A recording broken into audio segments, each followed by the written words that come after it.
Welcome to the Real Crime Files series. In today's video, we'll be following a shocking case that took place in the summer of 2025 in India, where a honeymoon turned into a bloody nightmare. This journey is not just a tourist trip. It is the end of a pre-planned plan with betrayal, jealousy, and hatred simmering in the heart of the newlywed wife. And it all started from a small city in the state of Madhya Pradesh, Indore. Raja Raghuvanshi, 29, is the youngest son of a transport business in Indore, Madhya Pradesh. He has been running the family bus rental service since 2007. He is described as hardworking, responsible, and likes stability. His wife, Sonam Raghuvanshi, 25, is the daughter of a plywood factory owner. She is in charge of the accounts and supervision of the family business and hails from Kushwa Nagar town in Indore. Their relationship began with a traditional marriage contract, which took place on October 1, 2024, through the Samaj Parichaya directory, and led to their marriage on May 11, 2025. Initially considered a suitable match, it soon became the source of a tragedy. During the first month of their marriage, Raja and Sonam continued their family life in Indore, performing rituals at the Kamakhya temple in Guwahati as part of their honeymoon at Sonam's request. The youth and the newness of marriage seemed like the beginning of a good chapter in their lives. May 20, 2025, the couple sets off on their honeymoon journey towards Meghalaya. The 21st to the 22nd of May 2025, Raja and Sonam were caught on CCTV in Shillong, Sora, carrying white suitcases and riding a scooter to a homestay in Nandriat. From the double-decker route bridge, they were also seen with 3 other men, confirmed by tour guide Albert Peed. May 23, 2025. That morning, the couple left the homestay early. This was also the last time they were seen. A notable discovery was that both of their phones were turned off after the last call from Sonam to her mother-in-law at 1:43 p.m. on May 23rd. Meghalaya police later determined that the crime was committed in the Wesodong Falls, Sora area, where the terrain is rugged and deep below the falls. According to the suspect's statements, the plan that Sonam and her lover, Rayushwa, prepared a few days ago was a plot that was scripted right after they got married. 3 assassins hired by Raj moved from Guwahati to Meghalaya, followed and attacked Raja many times. Specifically, 4 assassination attempts were planned in Guwahati, Nandriat, Malakiyat, and the last one took place at Wesodong Falls. This was the only successful attempt. In the Wesodong incident, Raja was pushed from a dangerous position and hacked to death with a machete, right in front of Sonam, who was said to have been coldly watching. After the couple disappeared on the 23rd of May, their family alerted the police. A day later, the 24th of May, the rented scooter was found abandoned outside a cafe on the Shillong-Sora road.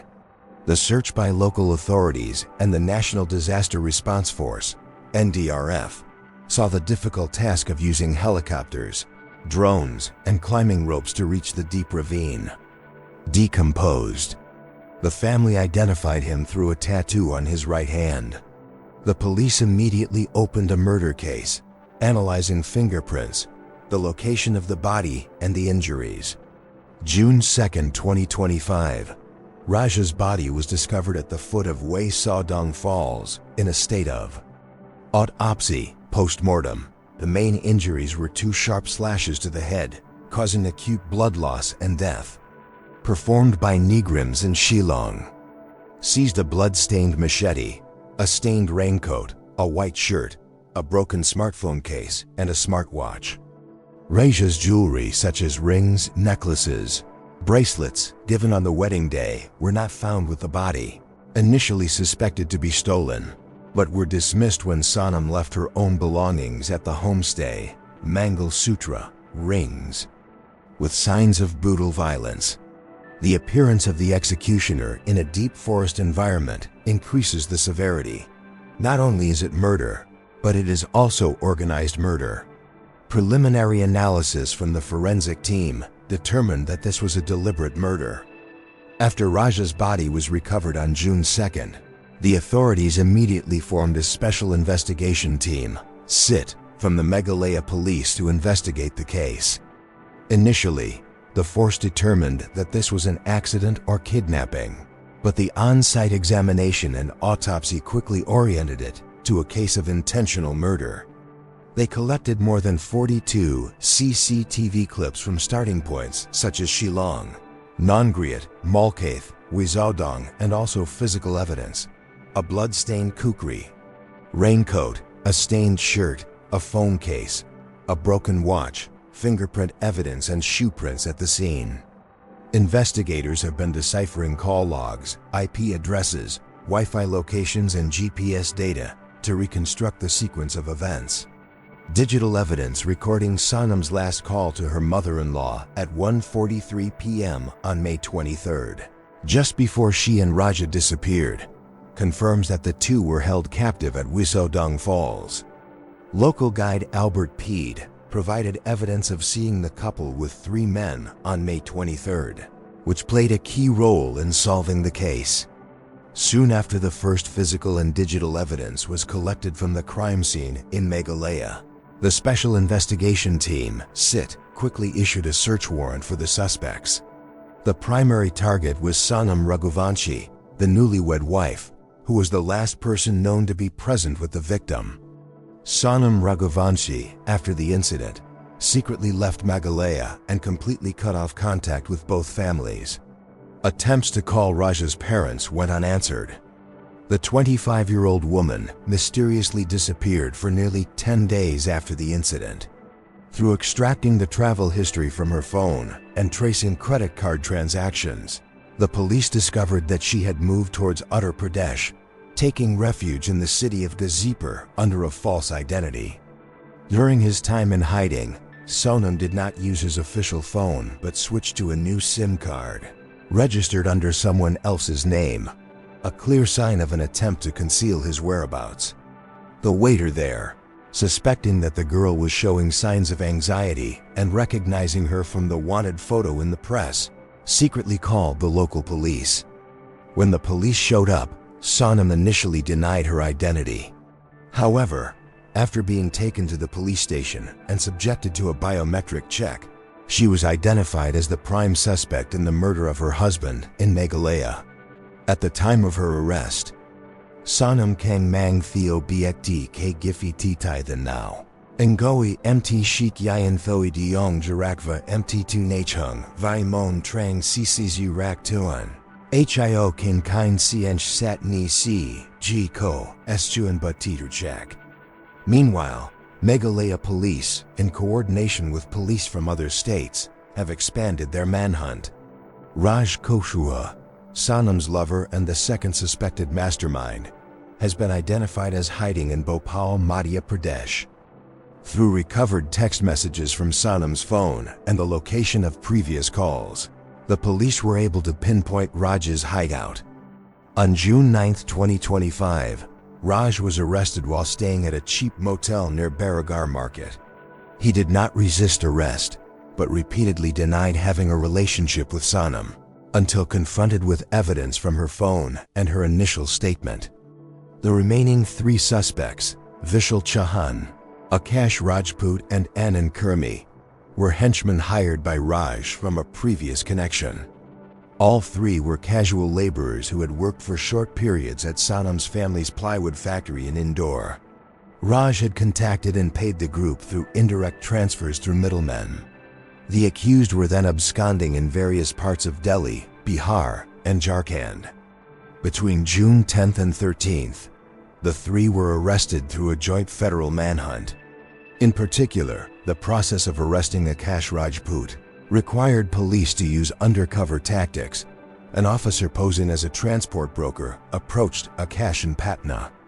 As the arrest team approached, Akash tried to escape through the back door, but was overpowered after a 300-meter chase.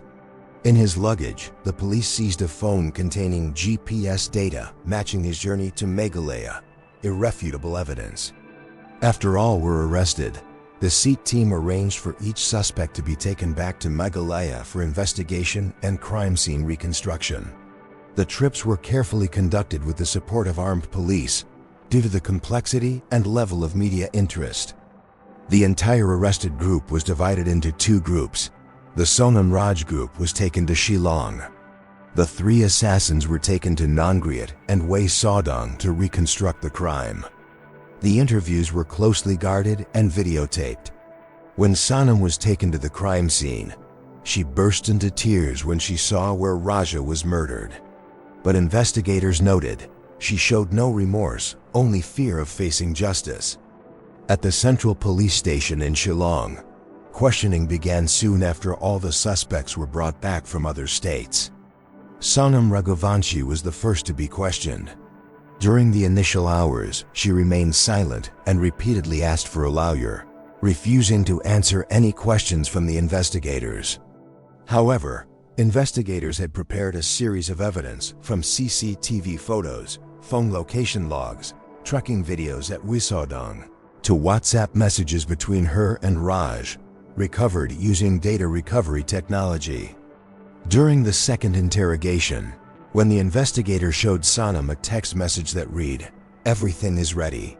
You just need to take him there," taken from a conversation between her and Raj. On May 21st, her expression changed dramatically. She began gasping for breath, stuttering, and finally burst into tears. Sonam admitted that she initially had no intention of killing Raja, but after reconnecting with Raj Kushwaha, her ex-lover with whom she had a premarital relationship, the two decided to eliminate Raja from their lives to be free to be together. Raj brings up the past, convincing that without Raja, they could live together openly. It is known that Sonam was forced by her family to marry Raja to save her reputation, even though she was still seeing Raj secretly. During interrogation, Raj Kushwaha initially denied any connection with Sonam. However, when shown screenshots of text messages, a video of Sonam secretly filming him at the hotel, and bank statements to the other three suspects, Raj completely collapsed. He admitted that he had planned to kill Raja since early May, soon after he learned that Sonam was getting married.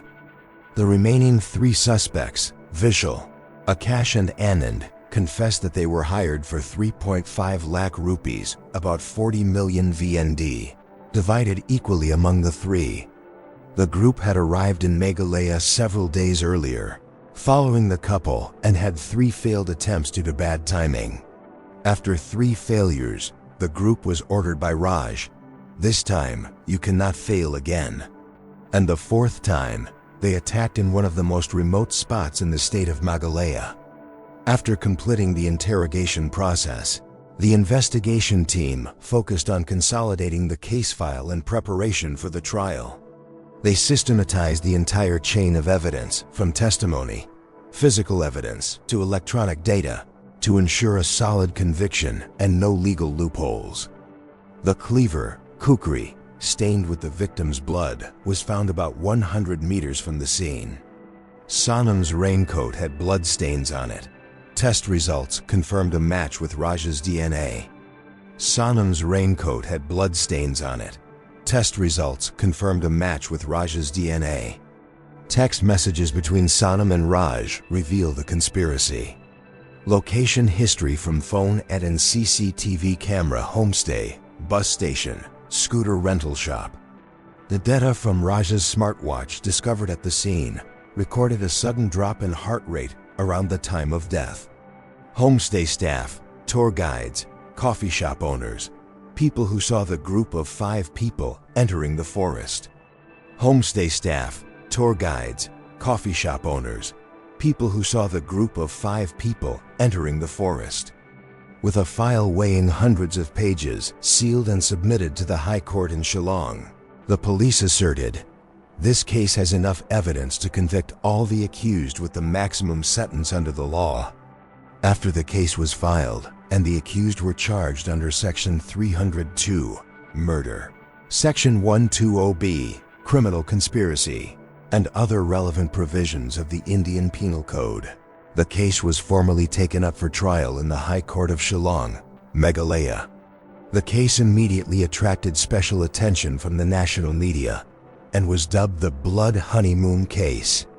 The first preliminary hearing took place on June 15, 2025, with Sonam and Raj being escorted under heavy guard. Both were dressed in civilian clothes and maintained a stoic expression. The prosecution briefed the court on the sequence of events and requested that all the defendants be remanded in custody for another 14 days to complete further investigation procedures. In the next hearing on June 21, 2025, the prosecutor introduced the trekking video, the last piece of evidence of the surviving victim, showing Sonam walking next to Raja, while the other three suspects deliberately covered their faces. This was the key to supporting the charge of organized, intentional, and premeditated murder. Sonam's lawyer, in mitigation, argued that Raj had psychologically manipulated her into participating in the conspiracy. However, when the prosecution presented text messages in which Sonam herself gave specific directions on the route, location, and time of the crime, that argument was quickly dismissed. The court also heard bail applications from two co-accused, Lokendra Tomar and Balbir Aherbar, who were accused of helping Sonam escape. However, the bail applications were rejected on concerns of tampering with evidence and witness intimidation. The accused are currently being held in Shillong Central Jail. The formal trial is expected to begin in early August 2025. The victim's family, from Indore, has hired their own lawyer and has vowed to pursue the case to the end to get justice for Raja. The death of Raja Raghuvanshi is not just a personal loss. It is a heart-wrenching tragedy that has struck a chord with his family, his community, and Indian society. The old mother who once expected her son to take over the family business now can only hug the wedding photo, sitting absent-mindedly in front of her son's altar every afternoon. His father, a man who used to be strong, now has white hair after more than a month of waiting, searching and then receiving his son's body from a deep ravine. Raja's family not only lost a filial son, but also had to face the bitter truth. The perpetrator of the crime was none other than the newlywed daughter-in-law, the one who had knelt at her parents-in-law's feet to receive the traditional wedding ceremony, and had held Raja's hand to swear before the ancestral altar. This shocking case is a strong warning for modern society, where dishonest relationships, marriages not based on true consent, can turn into irreparable tragedies. The coldness, calculation, and cruelty hidden under the guise of morality and tradition, that is what makes this case not only horrifying, but also makes people shudder. Justice will be served, but the survivors will forever bear the scars. Raja's family will never be able to erase the pain of their loss. And for each of us, this story is a reminder that sometimes evil does not come from strangers, but from those closest to us. A honeymoon turns into a massacre, a wedding turns into a funeral, and a wife becomes a killer.